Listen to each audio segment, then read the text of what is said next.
Hi, this is Salisa Vinay, wellness coach. If you think nutrition food is expensive, try illness once. చాలామంది అనుకుంటూ ఉంటారు nutrition food ఖర్చుతో కూడుకున్నది అని.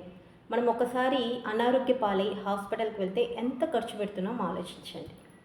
If you think physical activity time consuming, physical activity చేయండి అంటే మాకు time లేదు, మేము చాలా బిజీ అంటారు. అదే హాస్పిటల్లో డాక్టర్ కోసం ఎన్ని గంటలు వెయిట్ చేస్తున్నాం. కాబట్టి మనము ఆరోగ్యంగా ఉన్నప్పుడే ఆరోగ్యం గురించి ఆలోచించాలి. Wellness will build you physically, mentally. Illness will break you physically and mentally. ఆరోగ్యంగా ఉన్నాము అంటే శారీరకంగాను మానసికంగాను చాలా స్ట్రాంగ్గా ఉన్నట్లు, దృఢంగా ఉన్నట్లు. అనారోగ్యంతో ఉన్నాము అంటే శారీరకంగాను మానసికంగాను చాలా కృంగిపోతాం. కాబట్టి వెల్నెస్సా, ఇల్నెస్సా, చాయిస్ ఇస్ యువర్స్.